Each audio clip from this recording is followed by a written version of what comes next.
ನಮಸ್ಕಾರ ವೀಕ್ಷಕರೇ, ಅಶ್ವ ಹೆಲ್ತ್ಗೆ ಸ್ವಾಗತ. ನಾನು ಲಕ್ಷ್ಮೀ ಬಾಗುಲ್ಕೋಟಿ. ಆಧುನಿಕ ಯುಗದಲ್ಲಿ ಬದುಕ್ತಾ ನಾವೆಲ್ಲರೂ ನಮ್ಮ ಆರೋಗ್ಯದ ಮೇಲೆ ಗಮನ ಹರಿಸೋದನ್ನ ಮರ್ತು ಬಿಟ್ಟಿದ್ದೀವಿ. ಅದರಲ್ಲೂ ಇತ್ತೀಚಿನ ದಿನಗಳಲ್ಲಿ ಈ ಕಣ್ಣಿನ ಸಮಸ್ಯೆ ಹೆಚ್ಚಾಗಿ ಕಂಡು ಬರ್ತಾ ಇದೆ, ಸ್ಪೆಷಲ್ ಆಗಿ ಮಕ್ಕಳಲ್ಲಿ. ಇನ್ನು ಎಕ್ಸಾಮ್ ಸಮಯದಲ್ಲಿ ಯಾವ ರೀತಿಯಾಗಿ ಕಣ್ಣಿನ ಸಮಸ್ಯೆ ಕಂಡು ಬರ್ತಾ ಇದೆ, ಯಾಕೆ ಈ ಸಮಸ್ಯೆ ಹೆಚ್ಚಾಗಿ ಕಂಡು ಬರ್ತಾ ಇರುವಂತದ್ದು, ಮಕ್ಕಳು ಓದೋದ್ರಿಂದನ ಅಥವಾ ಈಗ ಆನ್ಲೈನ್ ಮುಖಾಂತರವಾಗಿ ಹೆಚ್ಚಾಗಿ ಮೊಬೈಲ್ ಅನ್ನ ಬಳಕೆ ಮಾಡ್ತಾ ಇರೋದ್ರಿಂದವಾಗಿನ, ಈ ಎಲ್ಲದಕ್ಕೂ ಉತ್ತರ ಕೊಡೋದಕ್ಕೆ ನಮ್ಮೊಟ್ಟಿಗೆ ಸ್ಪೆಷಲ್ ಡಾಕ್ಟರ್ ಇದ್ದಾರೆ. ಇವರು ಮಕ್ಕಳ ಕಣ್ಣಿನ ತಜ್ಞರು, ಡಾಕ್ಟರ್ ದರ್ಶಿನಿ LM ಅಂತ. ಅವ್ರನ್ನ ಮಾತಾಡ್ಸ್ತಾ ಹೋಗೋಣ, ಈ ಎಲ್ಲಾ ಸಮಸ್ಯೆಗಳಿಗೂ ಸಹ ಪರಿಹಾರನ ಕೇಳ್ತಾ ಹೋಗೋಣ. ಹೆಲೋ ಮ್ಯಾಮ್, ಹೇಗಿದ್ದೀರಾ? ಹೆಲೋ, ಚೆನ್ನಾಗಿದ್ದೀನಿ. ಕಾರ್ಯಕ್ರಮಕ್ಕೆ ಸ್ವಾಗತ. Thank you very much. Yes ma'am, ಇತ್ತೀಚೆಗೆ ನಾವು ಎಕ್ಸಾಮ್ ಸಂದರ್ಭದಲ್ಲಿನೇ ಸಾಕಷ್ಟು ಮಕ್ಕಳಲ್ಲಿ ಕಂಡು ಬರ್ತಾ ಇರುವಂತದ್ದು ಕಣ್ಣಿನ ಸಮಸ್ಯೆ. ಯಾಕೆ ಈ ಪ್ರಾಬ್ಲಮ್ ಅಂದ್ರೆ ನಾರ್ಮಲ್ ಡೇಸ್ ಅಲ್ಲಿ ಯೂಶಲಿ ಕಂಡು ಬರುತ್ತೆ, ಬಟ್ ಎಕ್ಸಾಮ್ ಟೈಮ್ ಅಲ್ಲಿ ತಲೆನೋವು ಬರುತ್ತೆ, ಕಣ್ಣೋವು ಬರುತ್ತೆ ಅಂತ ಹೇಳ್ತಾರೆ. ಯಾಕೆ ಇದು ಎಕ್ಸಾಕ್ಟ್ ಆಗಿ ಈ ಸಮಸ್ಯೆ ಕಂಡು ಬರ್ತಾ ಇರುವಂತದ್ದು? ಸೊ ಎಕ್ಸಾಮ್ ಟೈಮಲ್ಲಿ ಚಿಕ್ಕ ಮಕ್ಕಳಿಗೆ ಯಾಕೆ ಕಣ್ಣಿನ ಸಮಸ್ಯೆ ಬರುತ್ತೆ ಅಂದ್ರೆ 2-3 ಕಾರಣಗಳಿದೆ. ಒಂದು ಮೊದಲನೇದಾಗಿ ತುಂಬಾ ಮುಖ್ಯವಾದ ಕಾರಣ ಅಂದ್ರೆ ಮಕ್ಕಳು ಕಂಟಿನ್ಯೂಸ್ ಆಗಿ ಓದಕ್ಕೆ ಶುರು ಮಾಡಿಬಿಡ್ತಾರೆ. ಅಂದರೆ ಇಷ್ಟು ವರ್ಷ ಇಡೀ ಓದಬೇಕು, ಅದನ್ನೆಲ್ಲ ಒಂದು ತಿಂಗಳಲ್ಲಿ ಅಥವಾ ಒಂದು ವಾರದಲ್ಲಿ ಮುಗಿಸ್ಬಿಡೋಣ, ಆ ಪ್ರೆಷರ್ ಇರುತ್ತಲ್ವ ಎಕ್ಸಾಮ್ ಒಳಗೆ ಮುಗಿಸ್ಬಿಡ್ಬೇಕು ಅಂತ ಓದೋದನ್ನ. ಹಾಗಾಗಿ ಏನು ಮಾಡ್ತಾರೆ, ಎಲ್ಲ ಮಕ್ಕಳು ಎಷ್ಟೊಂದು ಎಲ್ಲ ಸಿಲೆಬಸ್ನೂ ಅವರ್ಸ್ ಟುಗೆದರ್ ಕುತ್ಕೊಂಡು ಕಂಟಿನ್ಯೂಸ್ ಆಗಿ ನಿರಂತರವಾಗಿ ಬುಕ್ಕನ್ನು ಇಟ್ಕೊಂಡು ಓದ್ತಾ ಇದ್ದಾಗ ಏನಾಗುತ್ತೆ, ಕಣ್ಣಿನ ಫೋಕಸಿಂಗ್ ಮಸಲ್ಸ್ ಅಂತ ಹೇಳ್ತೀವಿ ನಾವು. ದೂರದ್ದು ನೋಡುವಾಗ ನಮ್ಮ ಮಸಲ್ಸು ಫ್ರೀ ಆಗಿರುತ್ತೆ, ಹತ್ರದ್ದು ನೋಡುವಾಗ ನಾವು ಎಕ್ಸ್ಟ್ರಾ ಕಷ್ಟಪಡಬೇಕಾಗತ್ತೆ.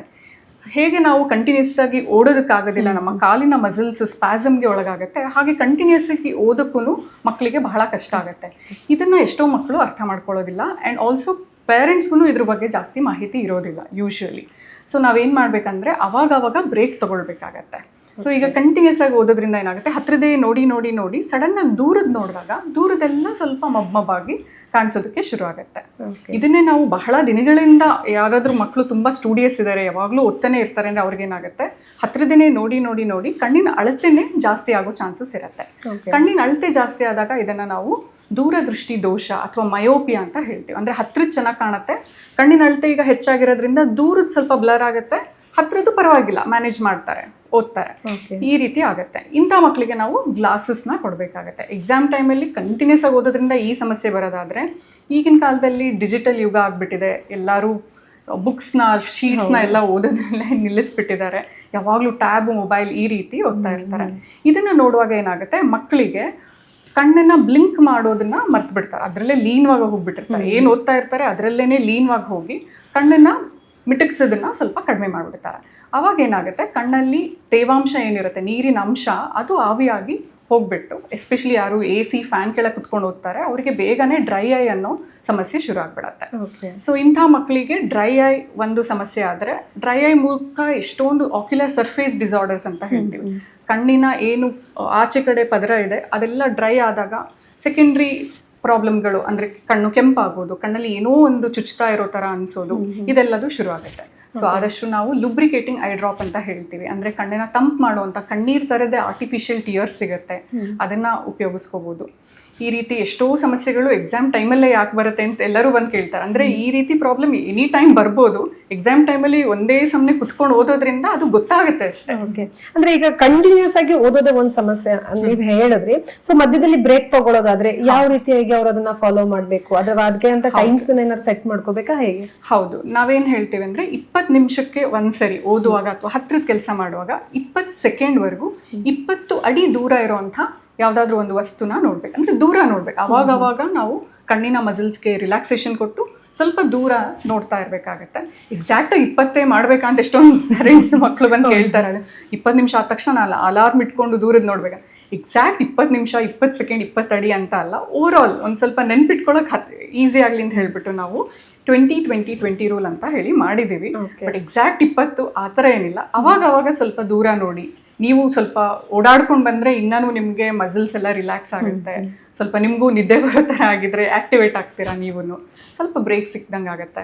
ಆಮೇಲೆ ನಿಮ್ಮ ಕಾನ್ಸಂಟ್ರೇಷನ್ ಕಂಟಿನ್ಯೂಸ್ ಆಗಿ ಓದಿದ್ರೆ ನಿಮ್ಮ ಬ್ರೈನಲ್ಲಿ ATPs ಎಲ್ಲ ಖರ್ಚಾಗೋಗ್ಬಿಟ್ಟು ನಿಮಗೆ ತುಂಬಾ ಕಾನ್ಸಂಟ್ರೇಟ್ ಮಾಡೋದು ಕಷ್ಟ ಆಗುತ್ತೆ. ಕಂಟಿನ್ಯೂಸ್ ಆಗಿ ಓದಕ್ಕೆ ಯಾರಿಗೂ ಆಗಲ್ಲ. ಸೊ ನೀವು ಬ್ರೇಕ್ ತೊಗೊಂಡ್ರೆ ಸ್ವಲ್ಪ ರೀಚಾರ್ಜ್ ಆಗಿ ಮತ್ತೆ ಬಂದು ಓದಲಿಕ್ಕೆ ನಿಮಗೆ ಕಾನ್ಸಂಟ್ರೇಷನ್ ಚೆನ್ನಾಗಿ ಮಾಡ್ಬೋದು.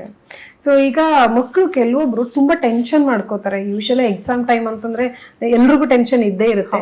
ಸೊ ಸ್ಪೆಷಲ್ ಆಗಿ ಈಗ ಮಕ್ಕಳು ಟೆನ್ಷನ್ ಮಾಡ್ಕೊಳ್ಳೋದಕ್ಕೆ ಏನಾದ್ರು ತಲೆನೋವು ಒಂದು ಜಾಸ್ತಿ ಬರುತ್ತೆ. ಸೊ ಅದೂನು ಏನಾದ್ರು ಕಾರಣ ಆಗುತ್ತಾ ಅಥವಾ ಕಂಟಿನ್ಯೂಸ್ ಬುಕ್ ಓದೋದೇ ಒಂದು ಪ್ರಾಬ್ಲಮ್ ಆಗಿ ಕಂಡು ಬರುತ್ತಾ ಅಂತ? ಸೊ ಏನಾಗುತ್ತೆ ಅಂದ್ರೆ ಈಗ ಕಂಟಿನ್ಯೂಸ್ ಆಗಿ ಓದೋದ್ರಿಂದ ಬರೀ ಅದೇ ದೂರದ್ದು ಸ್ಪಾಸಮ್ ಆಗ್ಬಿಟ್ಟು ದೂರದ್ದು ಕಾಣೋದು ಅಥವಾ ಡ್ರೈ ಐ ಅಷ್ಟೇ ಸಮಸ್ಯೆ ಅಲ್ಲ. ಸ್ವಲ್ಪ ಏನಾದ್ರೂ ಪವರ್ ಇದ್ದು ಅವರು ಹಾಕೋತಾ ಇಲ್ಲ ಗ್ಲಾಸಸ್ ಅಂದ್ರೆ ಏನಾಗುತ್ತೆ, ಕಣ್ಣಿಗೆ ಸ್ಟ್ರೇನ್ ಆಗುತ್ತೆ. ಅದು ಯೂಶಲಿ ಬೇರೆ ಟೈಮಲ್ಲಿ ಗೊತ್ತಾಗೋದಿಲ್ಲ, ಅಂದ್ರೆ ಅವ್ರು ಅಷ್ಟು ಕಷ್ಟ ಪಡೋದಿಲ್ಲ. ಅಂದ್ರೆ ಮೊದಲೇ ಕನ್ನಡಕ ಬೇಕಿರೋದನ್ನ ಹಾಕೋತಾ ಇಲ್ಲ, ಅದಲ್ದಲ್ಲೇ ಕಣ್ಣಿಗೆ ಎಕ್ಸ್ಟ್ರಾ ಎಫರ್ಟ್ ಕೊಡ್ತಾ ಇದ್ದೀರಾ ನೀವು ತುಂಬಾ ಹತ್ರದ ನೋಡಿ ನೋಡಿ. ಆಗ ಏನಾಗುತ್ತೆ, ಯಾರು ಕನ್ನಡಕ ಹಾಕ್ತಾ ಇಲ್ಲ ಅಥವಾ ಬೇರೆ ಏನಾದ್ರೂ ಫೋಕಸಿಂಗ್ ಪ್ರಾಬ್ಲಮ್ ಆಲ್ರೆಡಿ ಇದೆ, ಅವರಿಗೆ ಈ ಟೈಮಲ್ಲಿ ಇನ್ನ ದೊಡ್ಡದಾಗಿ ಕಾಣಿಸ್ಕೊಳ್ತಾ ಹೋಗುತ್ತೆ. ಅದು ತಲೆನೋವು ಇರ್ಬೋದು, ಇಲ್ಲ ಐ ಬ್ರೋ ಏಕ್ ಅಂತ ಹೇಳ್ತೀವಿ, ಅಂದ್ರೆ ನಮ್ಮ ಹುಬ್ಬು ನೋವು ಬರೋಕ್ ಶುರು ಆಗ್ಬೋದು. ಕಣ್ಣಿನ ಸುತ್ತಮುತ್ತ ಎಲ್ಲ ಒಂದ್ ಅರ್ಧ ಗಂಟೆ 1 hour ಓದ್ತಿದ್ದಂಗೆನೆ ಶುರು ಆಗುತ್ತೆ. ಕಣ್ಣಲ್ಲಿ ನೀರು ಬರೋದು, ಕಣ್ಣು ಸ್ಟ್ರೇನ್ ಆಗಿ ತಲೆನೋವು ಬರೋದು, ಕಣ್ಣೋವು ಬರೋದು, ಈ ರೀತಿ ಎಲ್ಲ ಸಮಸ್ಯೆಗಳು ಶುರು ಆಗುತ್ತೆ. ಇದನ್ನ ನಾವು ಆಸ್ಥಿನೋಪಿಕ್ ಸಿಂಪ್ಟಮ್ಸ್ ಅಂತ ಹೇಳ್ತೀವಿ. ಅಂದ್ರೆ ಇದು ಬರೀ ದೂರದ ದೃಷ್ಟಿ ರಿಲೇಟೆಡ್ ಅಲ್ಲ, ಬಟ್ ಬೇರೆ ತರಹದ ಸಮಸ್ಯೆಗಳು. ಯಾರಿಗೆ ಕನ್ನಡಕ ಇದೆ ಆದ್ರೂ ಹಾಕೋತಾ ಇಲ್ಲ ಅಥವಾ ಕಣ್ಣಿಗೆ ಎಕ್ಸ್ಟ್ರಾ ಸ್ಟ್ರೈನ್ ಆಗ್ತಿದೆ, ಅವರು ನಿರಂತರವಾಗಿ ಎಕ್ಸ್ಟ್ರಾ ವರ್ಕ್ ಮಾಡಿದ್ರೆ ಕಣ್ಣಿಂದು, ಆವಾಗ ಈ ರೀತಿ ಸಮಸ್ಯೆಗಳು ಕಂಡು ಬರುತ್ತೆ.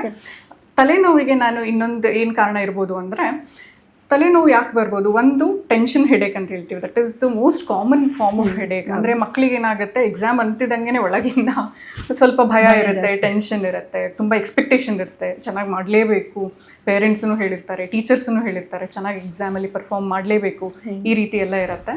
ಸೊ ಹಾಗಾಗಿ ಒಂದು ಟೆನ್ಷನ್ಗೆ ಹೆಡೇಕ್ ಬರ್ಬೋದು. ಇಲ್ಲ ನಾನು ಹೇಳ್ದಂತೆ ಕಂಟಿನ್ಯೂಸ್ ಆಗಿ ಓದೋದ್ರಿಂದ ಕಣ್ಣಿನ ಮಸಲ್ ಸ್ಪಾಸಮ್ ಆಗಿ ಹೆಡೇಕ್ ಬರ್ಬೋದು. ಅಥವಾ ರಾತ್ರಿ ಇಡೀ ನಿದ್ದೆಗೆಟ್ಬಿಡ್ತಾರೆ. ಒಂದೊಂದ್ಸರಿ ಏನಾಗುತ್ತೆ, ಮಕ್ಕಳಿಗೆ ಸಿಲೆಬಸ್ ಜಾಸ್ತಿ ಇದೆ, ಕವರ್ ಮಾಡೋಕ್ಕೆ ಟೈಮ್ ಕಡಿಮೆ ಇದೆ ಅಂದಾಗ ರಾತ್ರಿ ಇಡೀ ಓದ್ಬಿಡೋದು, ಈ ರೀತಿ ಮಾಡ್ತಾರೆ. ನಿದ್ದೆಗೆಟ್ಟಾಗಲೂ ಕೂಡ ತಲೆನೋವು ಬರೋವಂಥ ಚಾನ್ಸಸ್ ಇರುತ್ತೆ. ನಿದ್ದೆ ಅಂತೂ ಯಾವತ್ತೂ ಕಳ್ಕೋಬಾರ್ದು, ಏಕೆಂದರೆ ನಾವು ನಿದ್ದೆ ಬಹಳ ಮುಖ್ಯ. ನಾವು ನಿದ್ದೆ ಮಾಡಿದಾಗ್ಲೇ ನಮಗೆ ನಾವು ಓದಿದ್ದೆಲ್ಲನೂ ನಮ್ಮ ನಿದ್ದೆಯಲ್ಲಿ ಏನೇನಾಗುತ್ತೆ ಅಂತ ನಾನು ಫಸ್ಟ್ ಹೇಳ್ತೀನಿ. ಬಹಳ ಮುಖ್ಯ. ಹೇಗೆ ನಮಗೆ ಆಹಾರ, ನೀರು, ಆಕ್ಸಿಜನ್ ಮುಖ್ಯನೋ, ನಿದ್ದೆನೂ ಬಹಳ ಮುಖ್ಯ.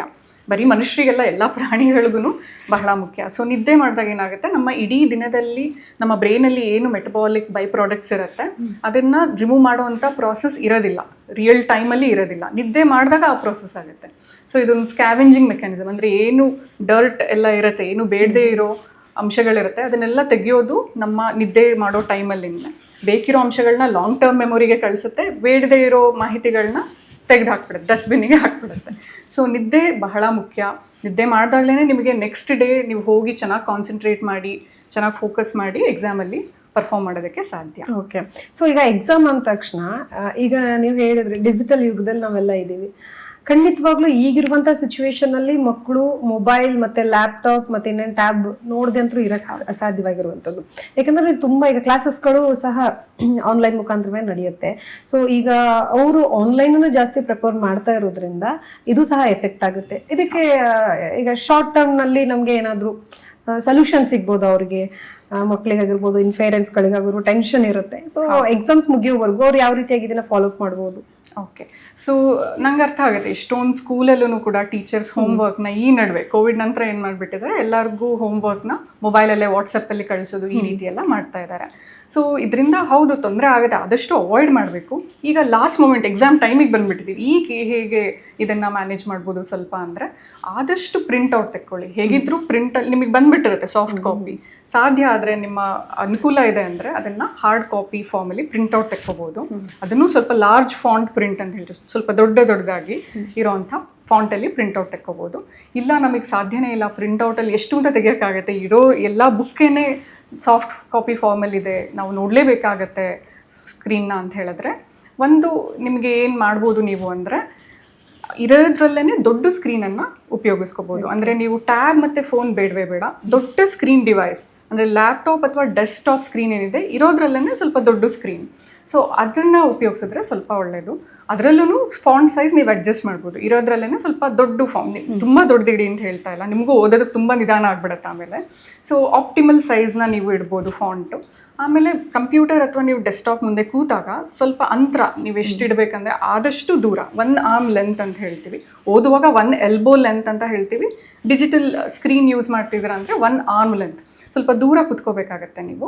ಆ್ಯಂಡ್ ದೂರ ಕುತ್ಕೊಂಡು ಅವಾಗ ಬ್ಲಿಂಕ್ ಮಾಡೋದನ್ನು ಮರಿಬೇಡಿ. ನೀವು ಸ್ವಲ್ಪ ನೆನ್ಪಿಟ್ಕೊಂಡು ನಮ್ಮ ಕಣ್ಣಿನ ನೀರೇನು ಆವಿಯಾಗಿ ಹೋಗ್ತಾ ಇದೆ, ಕಣ್ಣಲ್ಲಿ ಡ್ರೈನೆಸ್ ಬರ್ತಾ ಇದೆ ಅನ್ನೋ ಅರಿವು ನಿಮಗಿರಬೇಕು. ಆವಾಗ ನೀವೇನು ಮಾಡ್ತೀರಾ, ಅವಾಗ ಎಲ್ಲಿ ಟೈಮ್ ಸಿಗುತ್ತೆ, ನೆನಪಾಗುತ್ತೆ, ಅಥವಾ ಓದಿದ್ದೆಲ್ಲ ಇಂಪಾರ್ಟೆಂಟ್ ಸ್ಟಫ್ ಮುಗೀತು, ಇನ್ನೊಂದು ನೆಕ್ಸ್ಟ್ ಟಾಪಿಕ್ಕಿಗೆ ಹೋಗ್ತಿದ್ದೀವಿ ಅನ್ನುವಾಗ ಸ್ವಲ್ಪ ಹೊತ್ತು ಕಣ್ಣು ಮುಚ್ಕೊಂಡು ಕುತ್ಕೊಳ್ಳೋದಾಗಲಿ ಅಥವಾ ದೂರದನ್ನು ನೋಡೋದಾಗಲಿ, ಅವಾಗ ನೆನ್ಪಿಟ್ಕೊಂಡು ಕಣ್ಣನ್ನು ಮುಚ್ಚಿ ತೆಗೆಯೋದು ಮಾಡಿದ್ರೆ ಕಣ್ಣಿನ ತೇವಾಂಶ ನಾವು ಉಳಿಸ್ಕೋಬೋದು. ಆ್ಯಂಡ್ ಅವಾಗ ನಾನು ಹೇಳ್ದಂಗೆ 20 ನಿಮಿಷಕ್ಕೊಂದ್ಸರಿ 20 ಸೆಕೆಂಡ್ವರೆಗೂ 20 ಫೀಟ್ ದೂರ. ಅದು ಬರೀ ಓದೋದು ಮೆಟೀರಿಯಲ್ ಅಂತಲೇ ಅಲ್ಲ, ಡಿಜಿಟಲ್ ಸ್ಕ್ರೀನ್ ಕೂಡ ಅಪ್ಲೈ ಆಗುತ್ತೆ. ಓಕೆ, ಈಗ ತುಂಬ ಜನರಿಗೆ ಆಲ್ರೆಡಿ ಗ್ಲಾಸಸ್ ಇರುತ್ತೆ, ಸೊ ಅಂಥವರು ಯೂಸ್ ಮಾಡ್ಕೋಬಹುದು. ಇಫ್ ಈ ಗ್ಲಾಸ್ ಇಲ್ಲದೆ ಇರೋರು ಏನಾದರೂ ಟೆಂಪ್ರವರಿ ಗ್ಲಾಸ್ ಯೂಸ್ ಮಾಡ್ಬೋದಾ? ಮಾಡೋದಾದ್ರೆ ಯಾವ ರೀತಿಯಾಗಿ ತಗೋಬೇಕು ಅವರು? ಎಷ್ಟು ನಂಬರ್ವರೆಗೂ, ಅಥವಾ ಇಲ್ಲ ಟೆಂಪ್ರವರಿ ಗ್ಲಾಸನ್ನು ಯಾವ ರೀತಿಯಾಗಿ ಯೂಸ್ ಮಾಡಬೇಕು? ಸೊ ಅದಕ್ಕೆಲ್ಲ ಏನು ಹೇಳ್ತೀರಾ? ನಾವು ಟೆಂಪರರಿಯಾಗಿ ಯಾವ ಗ್ಲಾಸನ್ನು ಕೊಡೋದಿಲ್ಲ. ಮಕ್ಕಳಿಗೆ ಎಕ್ಸಾಮ್ ಟೈಮಲ್ಲಿ ಮಾತ್ರ ಹಾಕ್ಕೊಳ್ಳಿ ನೀವು ಗ್ಲಾಸ್ ಅಂತ ಯಾವುದೂ ಏನು ಕೊಡೋದಿಲ್ಲ. ಯೂಶಲಿ ನೀವೇನು ಮಾಡಬೇಕಂದ್ರೆ ಎಕ್ಸಾಮ್ ಮುಂಚೆ ಆದರೂ ಒಂದ್ಸರಿ ಕಣ್ಣಿನ ಡಾಕ್ಟರ್ ಹತ್ರ ಬರಬೇಕಾಗತ್ತೆ. ನಾವು ನಿಮಗೆ ಡ್ರಾಪ್ ಹಾಕಿ, ಅಂದರೆ ನಾವು ಡೈಲಿಟೇಷನ್ ಅಂತ ಹೇಳ್ತೀವಿ, ಸೈಕ್ಲೋಪ್ಲೀಜಿಕ್ ರಿಫ್ರಾಕ್ಷನ್, ಅಂದರೆ ಆಗ ಮಾತ್ರ ನಮಗೆ ಕಣ್ಣಿನ ನಿಜವಾದ ಪವರ್ ಗೊತ್ತಾಗುತ್ತೆ. ಈ ಒಂದು ಟೆಸ್ಟ್ ಮಾಡ್ತೀವಿ, ಇದ್ರ ಮೂಲಕ ನಮಗೆ ಕಣ್ಣಿನ ಎಕ್ಸಾಕ್ಟ್ ಪವರ್ ಗೊತ್ತಾಗ್ತಾ ಹೋಗುತ್ತೆ. ಅದು ಬೇಕಿರೋವಂಥ ಗ್ಲಾಸನ್ನು ನಾವು ಕೊಡ್ತೀವಿ. ನಾವು ಯಾವತ್ತೂ ಟೆಂಪರರಿ ಎಕ್ಸಾಮ್ಗೆ ಅಂತಲೇ ಹೇಳಿಬಿಟ್ಟು ಯಾವುದು ಗ್ಲಾಸ್ ಕೊಡೋಷ್ಟು ನೆಸೆಸಿಟಿ ಇರೋದಿಲ್ಲ. ನಿಜವಾಗ್ಲೂ ನಿಮ್ಗೆ ಅವಶ್ಯಕತೆ ಇರುತ್ತೆ, ಅದು ನಿಮಗೆ ಗೊತ್ತಾಗದೇ ಇರ್ಬೋದು. ಇಷ್ಟು ದಿನ ಎಕ್ಸಾಮ್ ಟೈಮಲ್ಲಿ ಗೊತ್ತಾಗ್ಬೋದು, ಜಾಸ್ತಿ ಓದುವಾಗ ನಿಮಗೆ ಸ್ಟ್ರೈನ್ ಆಗಿ ಆ ಟೈಮಲ್ಲಿ ಗೊತ್ತಾಗ್ಬೋದು.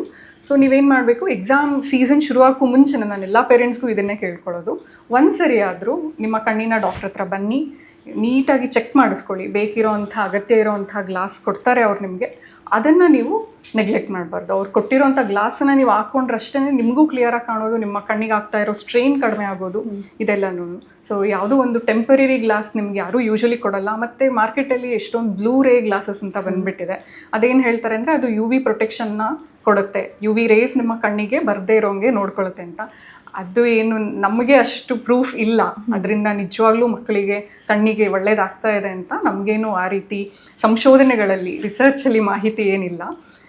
ಸೊ ನಮಗೆ ಇಲ್ಲದೆ ಇರೋ UV ರೇಸ್ನ ನಮ್ಮ ಓಝೋನ್ ಲೇಯರೇ ನಮಗೆ ಸನ್ನಿಂದ ಪ್ರೊಟೆಕ್ಷನ್ ಕೊಡುತ್ತೆ ಆಲ್ರೆಡಿ ನ್ಯಾಚುರಲಿನೇ. ಇಲ್ಲಿ ಇರೋದು ಬೆಳಕಲ್ಲ ಪ್ರಾಬ್ಲಮ್ಮು, ನಮ್ಮ ಡಿಸ್ಟೆನ್ಸ್, ವರ್ಕಿಂಗ್ ಡಿಸ್ಟೆನ್ಸ್ ಏನಿದೆ ನಾವು ಓದುವಾಗ ಅಥವಾ ಲ್ಯಾಪ್ಟಾಪ್ ಯೂಸ್ ಮಾಡುವಾಗ, ಅದು ಪ್ರಾಬ್ಲಮ್ ಇರೋದು. ಸೊ ಹಾಗಾಗಿ ನೀವು ಟೆಂಪರರಿಯಾಗಿ ಯಾವ ಗ್ಲಾಸನ್ನು ಕೊಂಡ್ಕೊಳ್ಳೋ ಅಂಥ ಅವಶ್ಯಕತೆ ಇಲ್ಲ. ಈಗ ಪೇರೆಂಟ್ಸ್ಗಳಿಗೆ ತುಂಬಾ ಭಯ ಇರುತ್ತೆ, ಮಕ್ಕಳ ಎಕ್ಸಾಮ್ಸ್ ಅಂದ್ರೆ ಅಫ್ಕೋರ್ಸ್ ಅವರೇ ಬರೀತಿದಾರೋ ಅನ್ನೋ ಆಂಗಲ್ ಅಲ್ಲಿ ಪೇರೆಂಟ್ಸ್ಗಳು ಭಯ ಪಡ್ತಾರೆ. ಸೊ ಜೊತೆಗೆ ಕೆಲವೊಂದು ಪೇರೆಂಟ್ಸ್, ಯಾಕಂದ್ರೆ ಇದು ನನಗೂ ಅನುಭವ ಆಗಿದೆ, ನಾನು ನೋಡಿದೀನಿ ನಮ್ಮ ಪಕ್ಕದ ಮನೆಯವ್ರ ಮಕ್ಕಳಿಗೆಲ್ಲ ಅವ್ರ ತಂದೆ ತಾಯಿಗಳು ಹೇಳೋದೇನಂದ್ರೆ, ಈಗ ಅಪೋಸಿಟ್ ಲೈಟ್ ಇರೋದು, ತುಂಬಾ ಕೋರ್ಸ್ ಅಲ್ಲಿ ಅಪೋಸಿಟ್ ಲೈಟ್ ಇದ್ದಾಗ ಅದ್ರ ಅಪೋಸಿಟ್ ಆಗಿ ಕುತ್ಕೊಂಡು ಮಕ್ಕಳು ಓದೋದ್ರಿಂದ ಸೊ ಆ ಬ್ರೈಟ್ನೆಸ್ ಇಂದಲೂ ಕಣ್ಣು ನೋವು ಬರುತ್ತೆ ಅಂತ ಹೇಳ್ತಾರೆ. ಹೌದಾ, ಅದನ್ನು ಆ ರೀತಿಯಾಗಿ ಎಫೆಕ್ಟ್ ಆಗುತ್ತಾ, ಹೇಗೆ?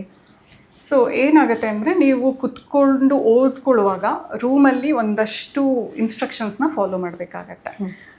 ಚೆನ್ನಾಗಿ ನ್ಯಾಚುರಲ್ ಸೂರ್ಯನ ಕಿರಣ ಬರೋ ಕಡೆ ಕುತ್ಕೊಂಡ್ರೆ ಬಹಳ ಒಳ್ಳೆಯದು, ಅದು ಐಡಿಯಲ್.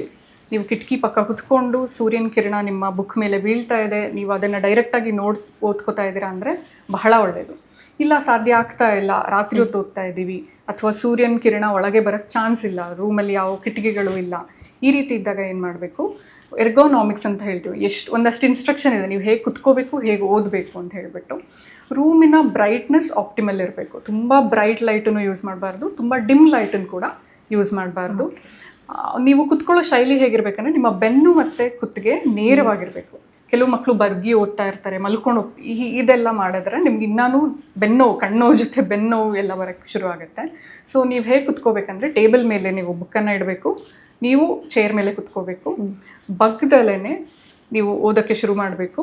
ನಿಮ್ಮ ಲೈಟ್ ಏನಿದೆ ರೂಮಲ್ಲಿ ಅದು ಡೈರೆಕ್ಟಾಗಿ ಬುಕ್ ಮೇಲೆ ಬೀಳಬೇಕು, ನಿಮ್ಮ ನೆರಳು ಬುಕ್ ಮೇಲೆ ಬೀಳಬಾರ್ದು. ಈ ರೀತಿ ಚೆನ್ನಾಗಿ ಕುತ್ಕೊಂಡು ಓದಿದ್ರೆ ನಿಮ್ಗೂ ಎಷ್ಟೇ ಗಂಟೆಗಳು ಕುತ್ಕೊಂಡು ಓದಿದ್ರೂ ನಿಮಗೆ ಸ್ಟ್ರೈನ್ ಆಗೋದಿಲ್ಲ. ಮ್ಯಾಮ್, ಈಗ ಆಲ್ರೆಡಿ ಮಾತಾಡ್ತಾ ಇದ್ವಿ, ಈ ಬೆನ್ನು ಮತ್ತೆ ಕತ್ತು ನೋವು ಬರುತ್ತೆ ಅಂತ ಹೇಳಿದ್ರಿ. ಸೊ ಈಗ ತುಂಬಾ ಕೆಳಗಡೆ ಬುಕ್ ಇಟ್ಕೊಂಡು ಕೆಳಗಡೆ ನೋಡ್ಕೊಂಡು ಓದ್ತಾರಲ್ಲ, ಅದರಿಂದ ಏನಾದ್ರೂ ಕಣ್ಣಿಗೆ ಎಫೆಕ್ಟ್ ಆಗುತ್ತಾ? ಅದು ಏನಾದ್ರೂ ಪ್ರಾಬ್ಲಮ್ ಆಗಬಹುದಾ? ಹೇಗೆ? ಸೊ ನಾನು ಆಲ್ರೆಡಿ ಹೇಳಿದ ಹಾಗೆ ಒಂದು ಮಿನಿಮಮ್ ಡಿಸ್ಟೆನ್ಸ್ ಅಂತ ಮೇಂಟೈನ್ ಮಾಡಬೇಕು. ನಾವು ಎಷ್ಟು ಹತ್ತಿರ ಇಟ್ಕೋತೀವಿ ನಾವು ನೋಡೋ ವಸ್ತುನ, ಅಷ್ಟು ನಮ್ಮ ಕಣ್ಣಿಗೆ ಸ್ಟ್ರೈನ್ ಆಗ್ತಾ ಹೋಗುತ್ತೆ. ಸೊ ಆದಷ್ಟು ಮಿನಿಮಮ್ ಡಿಸ್ಟೆನ್ಸ್ 1 ಎಲ್ಬೋ, ನಿಮ್ಮ ಮೊಣಕೈ ಅಷ್ಟು ಆದರೂ ನೀವು ದೂರ ಇಟ್ಕೊಂಡು ಓದಬೇಕಾಗತ್ತೆ. ಅದು ಕಣ್ಣಿಗೆ ಡೈರೆಕ್ಟ್ ಸ್ಟ್ರೈನ್ ಆಗೋದು ಆ ವಿಚಾರ. ಆದರೆ ನೀವು ಬಹಳ ಬಗ್ಗಿ ಓದಿದ್ರೆ, ನಿಮ್ಮ ಕುತ್ತಿಗೆನ ಹಿಂಗೆ ಇಟ್ಕೊಂಡು ಓದ್ತಾ ಇದ್ರೆ ಅಥವಾ ಬೆನ್ನನ್ನು ಬಗ್ಗಿಸಿ ತುಂಬ ಓದ್ತಾ ಇದ್ರೆ ನಿಮಗೆ ಕಣ್ಣಿಗೆ ತೊಂದರೆ ಆಗಲಿಲ್ಲ ಅಂದ್ರೂ ಸ್ವಲ್ಪ ಬೆನ್ನು ನೋವು ಬರೋದು, ಕುತ್ತಿಗೆ ನೋವು ಬರೋದು, ಈ ರೀತಿ ಎಲ್ಲ ಶುರುವಾಗ್ತಾ ಹೋಗುತ್ತೆ. ಆ್ಯಂಡ್ ರಿಮೆಂಬರ್, ನೀವು ನೆಕ್ಸ್ಟ್ ಡೇ 3 ಅವರ್ ಕುತ್ಕೊಂಡು ಪರೀಕ್ಷೆ ಬೇರೆ ಬರೀಬೇಕು. ಸೊ ಅದ್ರ ಬಗ್ಗೆನೂ ನೀವು ಯೋಚನೆ ಮಾಡಬೇಕಾಗತ್ತೆ. ಹಾಗಾಗಿ ಎಷ್ಟು ರಿಲ್ಯಾಕ್ಸ್ ಮಾಡ್ತಿರೋ ಅಷ್ಟು ಒಳ್ಳೆಯದು. ಆ್ಯಂಡ್ ಮಲ್ಕೊಳ್ಳೋದು ಇನ್ನೊಂದು ರೀಸನ್ಗೆ ಅದಕ್ಕೆ ಮುಖ್ಯ ಆಗುತ್ತೆ. ಯಾವಾಗ ನಾವು ಕೂತಿದ್ದು ಓವರ್ ನೈಟ್ ಸ್ಟಡಿ ಮಾಡ್ತೀವಿ, ಮಲ್ಕೊಳ್ಳೋದೇ ಇಲ್ಲ, ನಮ್ಮ ಸ್ಪೈನಿಗೆ, ನಮ್ಮ ಬ್ಯಾಕ್ ಮಸಲ್ಸ್ಗೆಲ್ಲನೂ ನಮ್ಮ ರಿಲ್ಯಾಕ್ಸೇಷನ್ ಸಿಕ್ಕಿರೋದಿಲ್ಲ. ಸೊ ನೆಕ್ಸ್ಟ್ ಡೇ ನಿಮಗೆ ಬಹಳನೇ ಎಕ್ಸಾಮ್ ಟೈಮಲ್ಲಿ ಇಮ್ಯಾಜಿನ್ ಮಾಡ್ಕೊಳ್ಳಿ, ನಿಮ್ಗೆ ಏನಾದರೂ ನೋವಿದ್ರೆ ನಿಮಗೆ ಕಾನ್ಸಂಟ್ರೇಷನ್ ಮಾಡೋಕ್ಕೂ ಕಷ್ಟ ಆಗುತ್ತೆ. ಆ್ಯಂಡ್ ಎಷ್ಟೊತ್ತಿಗೆ ಎಕ್ಸಾಮ್ ಮುಗಿಯುತ್ತೋ ಅನ್ನೋ ರೀತಿ ಫೀಲಿಂಗ್ ಬಂದು ನೀವು ಏನು ಬರೀತಾ ಇದ್ದೀರಾ ನಿಮಗೆ ಅರಿವೇ ಇರೋದಿಲ್ಲ. ಸೊ ಆದಷ್ಟು ನೀವು ಆರೋಗ್ಯವಾಗಿದ್ದಷ್ಟು ನಿಮ್ಮ ಕಾನ್ಸಂಟ್ರೇಷನ್ ಚೆನ್ನಾಗಿರುತ್ತೆ, ನಿಮ್ಮ ಪರ್ಫಾರ್ಮೆನ್ಸ್ ಚೆನ್ನಾಗಿರುತ್ತೆ ಎಕ್ಸಾಮಲ್ಲಿ. ಓಕೆ, ಈಗ ಎಕ್ಸಾಮ್ಸ್ ಟೈಮಲ್ಲಿ ತುಂಬ ಜನ ಮಕ್ಕಳಿಗೆ ಕಣ್ಣಲ್ಲಿ ನೀರು ಬರುತ್ತೆ. ಸ್ವಲ್ಪ ಬಿಸಿಲಿಗೆ ಹೋದ್ರೂ ಕಣ್ಣಲ್ಲಿ ನೀರು ಬರುತ್ತೆ, ಏನೋ ಒಂದು ನೋಡಿದ್ರು ಕಣ್ಣಲ್ಲಿ ನೀರು ಬರುತ್ತೆ. ಅದೇನೋ ಅದು ಬೈ ಬರ್ತ್ ಪ್ರಾಬ್ಲಮ್ ಇರುತ್ತಾ ಅಥವಾ ಯಾವ ಕಾರಣಕ್ಕೆ ಆ ಪ್ರಾಬ್ಲಮ್ ಕಂಡು ಬರುತ್ತೆ? ಸ್ಪೆಷಲ್ ಆಗಿ ಎಕ್ಸಾಮ್ ಟೈಮಲ್ಲಿ ಕಂಡು ಬರುತ್ತೆ, ಯಾಕೆ? ಅದಕ್ಕೇನು ಪರಿಹಾರನೇ ಇಲ್ವಾ, ಹೇಗೆ? ಸೊ ಎಕ್ಸಾಮ್ ಟೈಮಲ್ಲಿ ಕಣ್ಣಲ್ಲಿ ನೀರು ಬರುತ್ತೆ ಅಂತ ಅಲ್ಲ, ಆ ಪ್ರಾಬ್ಲಮ್ ಮುಂಚೆನೇ ಇರುತ್ತೆ, ಅದು ಎಕ್ಸಾಮ್ ಟೈಮಲ್ಲಿ ಸ್ವಲ್ಪ ಅಗ್ರಿವೇಟ್ ಆಗುತ್ತೆ ಅಷ್ಟೇ. ಅಂದರೆ ಅವ್ರಿಗೆ ಆಲ್ರೆಡಿ ಕಣ್ಣಲ್ಲಿ ಟಿಯರ್ ಸೆಕ್ರೀಷನ್ ಪ್ರಾಬ್ಲಮ್ ಇರ್ಬೋದು. ಅಂದರೆ ನಮ್ಮ ಕಣ್ಣೀರೇನು ಬರೀ ನಾವು ಅಳುವಾಗ ಬರೋದಿಲ್ಲ, ಕಣ್ಣೀರು ಯಾವಾಗಲೂ ಬರುತ್ತೆ. ಕಣ್ಣನ್ನು ಕರಿಗುಡ್ಡೆನ ತೇವಾಂಶದಲ್ಲಿ ಇರೋದಕ್ಕೇ ಕಣ್ಣೀರು ಅಂತ ಹೇಳಿ ಪ್ರೊಡ್ಯೂಸ್ ಆಗುತ್ತೆ. ಅದು ನಾವು ಏನಾದರೂ ಎಮೋಷ್ನಲಿ ಹೈ ಸ್ಟೇಟ್, ಏನಾದರೂ ತುಂಬ ದುಃಖದಲ್ಲಿದ್ದಾಗೆಲ್ಲ ಸ್ವಲ್ಪ ಎಕ್ಸ್ಟ್ರಾ ಸೆಕ್ರೀಟ್ ಆಗುತ್ತೆ. ಸೊ ಅದು ಕಣ್ಣೀರು ಥರ ಆಚೆ ಬರುತ್ತೆ. ಬಟ್ ನಮ್ಮಲ್ಲಿ ಯಾವಾಗಲೂ ನಿರಂತರವಾಗಿ ಸೆಕ್ರೀಟ್ ಆಗ್ತಾ ಇರಬೇಕು ಕಣ್ಣಿನ ನೀರು. ಸೊ ಇದು ಯಾಕೆ ಅಂದರೆ ಕಣ್ಣಿನ ತೇವಾಂಶವನ್ನು ನಾವು ಮೇಂಟೈನ್ ಮಾಡಲಿಕ್ಕೆ. ಇದು ಏನಾದರೂ ಚಿಕ್ಕವರಿರುವಾಗಲಿಂದನೇ ಕಣ್ಣೀರನ್ನು ಪ್ರೊಡ್ಯೂಸ್ ಮಾಡುವಂಥ ಒಂದು ಗ್ಲ್ಯಾಂಡ್ ಇರುತ್ತೆ, ಗ್ರಂಥಿ ಇರುತ್ತೆ ನಮ್ಮ ಕಣ್ಣಲ್ಲಿ, ಅದನ್ನು ಲ್ಯಾಕ್ರಿಮಲ್ ಗ್ಲ್ಯಾಂಡ್ ಅಂತ ಹೇಳ್ತೀವಿ. ಅದು ಏನಾದರೂ ಸಮಸ್ಯೆಗೊಳಗಾಗಿ ಕಣ್ಣಿನ ನೀರನ್ನು ಪ್ರೊಡಕ್ಷನ್ನೇ ಕಡಿಮೆ ಆದರೆ ಕಣ್ಣಲ್ಲಿ ಡ್ರೈ ಐ ಅಂತ ಉಂಟಾಗುತ್ತೆ. ಡ್ರೈ ಐ ಆದಾಗ ಏನಾಗುತ್ತೆ, ಬ್ರೈನ್ ನಮ್ಮ ಕಣ್ಣಿಗೆ ಹೇಳುತ್ತೆ, ಓ ಕಣ್ಣಲ್ಲಿ ಸ್ವಲ್ಪ ತೇವಾಂಶ ಕಡಿಮೆ ಆಗಿದೆ, ನೀನು ಹೆಚ್ಚು ನೀರನ್ನು ಪ್ರೊಡ್ಯೂಸ್ ಮಾಡಬೇಕು ಅಂತ. ರಿಫ್ಲೆಕ್ಸ್ ಟಿಯರಿಂಗ್ ಅಂತ ಹೇಳ್ತೀವಿ. ಸೊ ಹೆಚ್ಚು ನೀರು ಆವಾಗ ಬರ್ತಾ ಹೋಗುತ್ತೆ. ಅದೊಂದು ಸಮಸ್ಯೆ. ಆದರೆ ಕಣ್ಣೀರು ಬಹಳಷ್ಟು ರೀಸನ್ಸ್ಗೆ ಬರ್ಬೋದು. ಒಂದು ಅಲರ್ಜಿಕ್ ಕಂಜಂಕ್ಟಿವೈಟಿಸ್ ಅಂತ ಹೇಳ್ತೀವಿ. ಕೆಲವು ಮಕ್ಕಳಿಗೆ ಧೂಳಿಗೆ ಹೋದ್ರೇ ಸಾಕು ಕಣ್ಣಲ್ಲಿ ಎಲ್ಲ ರಿಯಾಕ್ಷನ್ ಶುರು ಆಗಿಬಿಡುತ್ತೆ. ಅವರು ಸ್ವಲ್ಪ ಎಕ್ಸ್ಟ್ರಾ ಸೆನ್ಸಿಟಿವ್ ಇರ್ತಾರೆ, ಡಸ್ಟ್ಗಿರ್ಬೋದು ಅಥವಾ ಏನೇನು ಎನ್ವಿರಾನ್ಮೆಂಟಲಿ ಡಸ್ಟ್ ಪಾರ್ಟಿಕಲ್ಸ್ ಇರುತ್ತೆ, ಸ್ಮೋಕ್ ಪಾರ್ಟಿಕಲ್ಸ್ ಇರುತ್ತೆ, ಪಲ್ಯೂಷನ್ ಕಾಸಿಂಗ್ ಏಜೆಂಟ್ಸ್ ಇರುತ್ತೆ, ಪೋಲಿನ್ ಗ್ರೇನ್ಸ್ ಇರುತ್ತೆ. ಇದೆಲ್ಲ ಕೆಲವು ಮಕ್ಕಳಿಗೆ ಅದನ್ನು ಕಂಡ್ರೇ ಆಗಲ್ಲ. ನಮ್ಮ ಹೇಳ್ತೀವಲ್ಲ, ಅದು ಕಂಡ್ರೇ ಆಗಲ್ಲ, ನಂಗೆ ಅಲರ್ಜಿ ಅದು ಕಂಡ್ರೆ ಅಂತ. ಸೊ ಇದು ಡಸ್ಟ್ ಅಲರ್ಜಿ ಅಂತ ಹೇಳ್ತೀವಿ. ಸೊ ಈ ರೀತಿ ಇದ್ದಾಗ್ಲೂ ಕಣ್ಣಲ್ಲಿ ನೀರು ಬರುತ್ತೆ. ಅದು ಬೇರೆ ಟೈಮಲ್ಲಿ ಗೊತ್ತಾಗಿರೋದಿಲ್ಲ ಅಥವಾ ಅದನ್ನು ಸ್ವಲ್ಪ ಇಗ್ನೋರ್ ಮಾಡಿರ್ತಾರೆ, ಅದು ಹಂಗೆ ಸರಿ ಹೋಗ್ತಾ ಇರುತ್ತೆ, ಸಮಸ್ಯೆ ಇದ್ರೂ ಅದು ಗೊತ್ತಾಗಿರೋದಿಲ್ಲ. ಎಕ್ಸಾಮ್ ಟೈಮಲ್ಲಿ ಏನಾಗುತ್ತೆ, ಇದೆಲ್ಲ ಒಟ್ಟಿಗೆನೆ ನೀವು ಕಣ್ಣಿಗೆ ಇನ್ನೊಂದಷ್ಟು ಸ್ಟ್ರೈನ್ ಹಾಕೋದ್ರಿಂದ ಇರೋ ಸಮಸ್ಯೆಗಳು ಇಲ್ಲ ಉಲ್ಬಣ ಆಗ್ಬೋದು, ಅಥವಾ ಇರೋ ಸಮಸ್ಯೆ ಇಷ್ಟು ದಿನ ಗೊತ್ತಾಗಿರಲಿಲ್ಲ, ಈಗ ಜಾಸ್ತಿ ಅದ್ರ ಕಡೆ ಕಾನ್ಸಂಟ್ರೇಷನ್ ಬಂದಿರುತ್ತೆ. ಈಗ ನಮ್ಮ ಕಣ್ಣಿಗೂ ಆಹಾರಕ್ಕೂ ಸಂಬಂಧ ಇದ್ದೇ ಇದೆ. ಸೊ ಸ್ಪೆಷಲ್ ಆಗಿ ಈಗ ಪ್ರೆಸೆಂಟ್ ದಿನಗಳಲ್ಲಿ ನಾವು ನೋಡೋದಾದ್ರೆ ಜಾಸ್ತಿ ಹೊರಗಡೆ ಫುಡ್ ತಿಂತಾರೆ, ಜಂಕ್ ಫುಡ್ ತಿಂತಾರೆ, ಆಯಿಲಿ ಫುಡ್ ಜಾಸ್ತಿ ತಿಂತಾರೆ ಮಕ್ಕಳು. ಸೊ ಈ ಎಕ್ಸಾಮ್ ಟೈಮಲ್ಲೂ ಸಹ ಏನಾದರೂ ಅವರು ಆಹಾರದಲ್ಲಿ ಏನಾದರೂ ಚೇಂಜಸ್ ಮಾಡ್ಕೋಬೇಕಾ, ಇಲ್ಲ ಯಾವ ರೀತಿಯಾಗಿ ಡೈಲಿ ಯಾವ ರೀತಿ ಇರುತ್ತೆ ಸೊ ಅದನ್ನೇ ಕಂಟಿನ್ಯೂ ಮಾಡ್ಕೊಡೋದು ಬೆಟರಾ, ಹೇಗೆ? ಸೊ ನಾವು ಮಕ್ಕಳಿಗೆ ಹೇಳೋದು ಹೆಲ್ದಿ ಬ್ಯಾಲೆನ್ಸ್ ಡಯಟ್ ಅಂತ. ಅಂದರೆ ನಿಮ್ಮ ಊಟದಲ್ಲಿ ಎಲ್ಲ ಇರಬೇಕು, ಕಾರ್ಬೋಹೈಡ್ರೇಟ್ಸ್ ಎಷ್ಟಿರಬೇಕು ಅಷ್ಟಿರಬೇಕು, ಪ್ರೋಟೀನ್ಸ್ ಇರಬೇಕು, ಫ್ಯಾಟ್ಸ್ ಇರಬೇಕು, ಎಲ್ಲದೂ. ಆಮೇಲೆ ವಿಟಮಿನ್ಸ್ ಆ್ಯಂಡ್ ಮಿನರಲ್ಸ್ ಅಂತ ಹೇಳ್ತೀವಿ, ಅದೆಲ್ಲ ವೆಜಿಟೇಬಲ್ಸಿಂದ ಫ್ರೂಟ್ಸಿಂದ ಬರೋವಂಥದ್ದು. ಬರೀ ಎಕ್ಸಾಮ್ ಟೈಮಲ್ಲಿ ಆಹಾರನ ನೀವು ತುಂಬ ಚೆನ್ನಾಗಿ ತಿನ್ನಬೇಕು ಅಂತ ನಾವು ಹೇಳ್ತಾ ಇಲ್ಲ. ನಿರಂತರವಾಗಿ ನೀವು ಹೆಲ್ದಿ ಬ್ಯಾಲೆನ್ಸ್ ಡಯಟನ್ನೇ ತಗೋಬೇಕಾಗತ್ತೆ.